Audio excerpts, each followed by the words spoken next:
नमस्कार। सामुद्रिक विज्ञान के इस अंक में एक बार पुनः आपका स्वागत है। दोस्तों, मैं हूं भास्करानंद डोभाल और आप देख रहे हैं हस्तरेखा का ये अंक अपनी ही पसंदीदा YouTube के चैनल गो ब्लॉग्स में।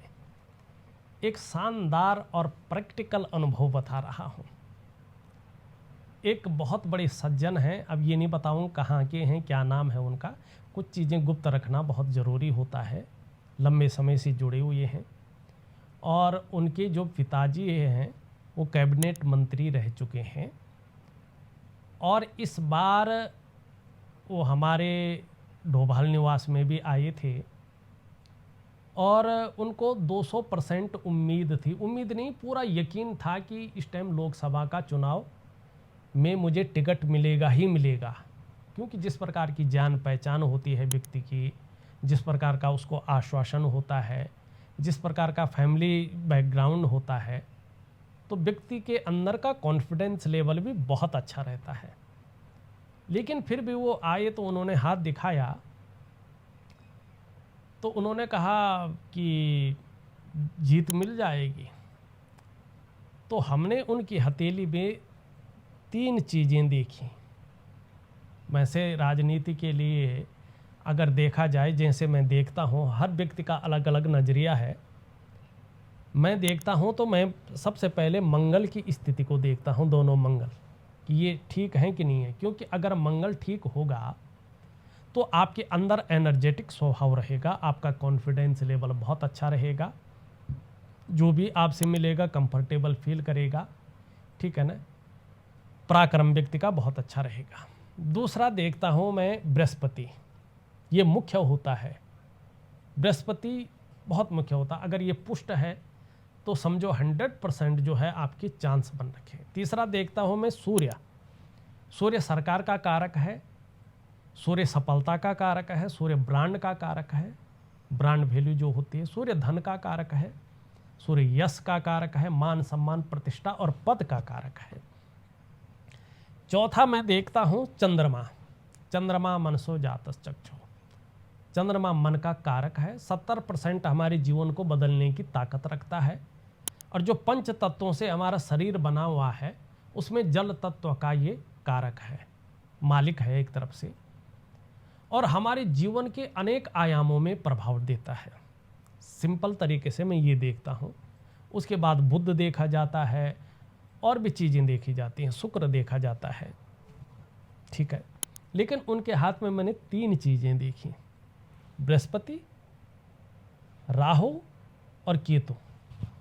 और यही 3 चीज़ें थी जो उनके हथेली में गुरु चांडाल योग बना रहा था। मैंने कहा राजनीति में सफलता नहीं है। तो कहने अरे नहीं, क्या बात कर दी गुरु जी आपने, वहाँ पे तो जनता मुझे बहुत ज़्यादा चाहती है, हम जीत भी जाएंगे, हमें टिकट भी मिल जाएगा। मेरे पिताजी इतने कैबिनेट स्तर के रहे थे। तो हमने कहा कि नहीं, इसमें गुरु चांडाल योग आपका बना हुआ है। तो उन्होंने कहा नहीं, ऐसा नहीं हो सकता। फिर मैंने उनको समझाया कि बृहस्पति आपका दृष्टिगोचर जो है शनि की तरफ कर रहा है और यहाँ पे ऊर्जा पूरी तरह से प्रोवाइड नहीं कर पा रहा है। राहु आपका जीवन रेखा को काट रहा है, करियर और धन की रेखा को काट रहा है, मस्तिष्क रेखा को काट रहा है, और केतु में जो लकीरें हैं, बहुत सारी लकीरें इसको काट रहा है। तो ये राजनीति में टिकट मिलना बहुत मुश्किल है। राजनीति के अभी 2.5 साल तक कोई योग नहीं है। तो उन्होंने कहा ऐसा नहीं हो सकता है, और उन्होंने बिल्कुल विश्वास नहीं किया, नाराज होकर निकल गए। मैंने कहा भाई देखो, जो एक्चुअल में मेरे दृष्टि में आया मैंने वही बताया है। अब किसी को खुश करना, किसी को बहुत ज़्यादा नाराज़ करना हमारा उद्देश्य नहीं रहता है, लेकिन जो एक्चुअल है वो मैंने बता दिया है, आपको समझा भी दिया है। अभी लोकसभा की चुनाव हो गए लेकिन उनको टिकट नहीं मिला।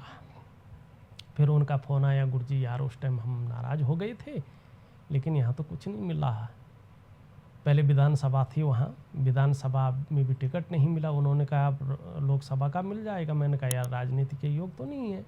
फिर लोकसभा का भी नहीं मिला, तो वो एक सदस्य ही रह गए। तो हमारी हाथ की रेखाएं इस, और ये मेरा प्रैक्टिकल अनुभव भी है।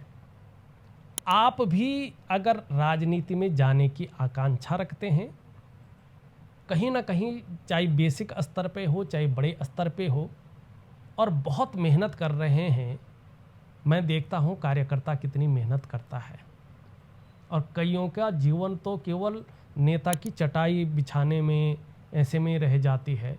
यहाँ से भागो, वहाँ की व्यवस्था करो, वहाँ की व्यवस्था करो, लोगों के बीच में जाओ, लेकिन योग नहीं बनता है तो एक जो है मंडल अध्यक्ष तक भी नहीं पहुँच पाता है व्यक्ति। मैंने बहुत सारा अनुभव रहा है मेरा। अगर आपकी हथेली में भी चीज़ें बहुत वो हैं, तो ये नहीं कहूँगा राजनीति छोड़ दो। आप अपने तत्वों को प्रकृति के तत्वों के साथ मिला के चलो, और कुछ ऐसे उपाय करो, क्योंकि ज्योतिषीय जो उपाय हैं वो बड़े चमत्कारिक हैं। जो क्रियाएं हैं वो आपके अष्टाचक्रों को साधने में, नवद्वारों को बैलेंस स्थिति में लाने में, पंच महाकोशों को एक बेहतरीन स्थिति में लाने में सक्षम है, और जीवन की हर ऊंचाई को आप पाएंगे उन उपायों के कारण, ये भी निश्चित है। लेकिन आपके अंदर समर्पण की भावना कितनी है, श्रद्धा कितनी है, विश्वास कितना है, और अनुशासन सबसे बड़ी चीज़ है। अनुशासन कितना है, इसके ऊपर ये डिपेंड करता है। अगर आपको ये वीडियो अच्छी लगी है तो इस वीडियो को ज़रूर अपने मित्रों को, अपने जानने वालों को, अपने परिवारजनों को, अपने आत्मीय जनों को शेयर ज़रूर करें। वीडियो को लाइक करें। कुछ प्रतिक्रिया आप देना चाहते हैं तो कहीं ना कहीं कमेंट्स बॉक्स में ज़रूर लिखें, और अपनी हथेली का विश्लेषण करवाना चाहते हैं तो मुझे अपनी हथेली का फ़ोटो खींच करके कलाई से लेके उंगलियों सहित साफ सुथरी दोनों हाथों के अलग अलग भेज दीजिएगा। मैं आपको डेट दे दूंगा, उस डेट को विश्लेषण करके आपको बता दूंगा। और यकीन मानिएगा, हाथ की लकीरें, हाथ की रंगत, हाथ की जो ग्रह नक्षत्र की स्थितियां हैं, उसका जो कलर है वो स्पष्ट तरीके से आपकी हथेली के राजों को खोलता है और आपको एक बेहतरीन दिशा दिखाने का कार्य करता है। इस अंक में बस इतना ही। एक नए अंक के साथ पुनः उपस्थित होऊंगा। तब तक के लिए नमस्कार।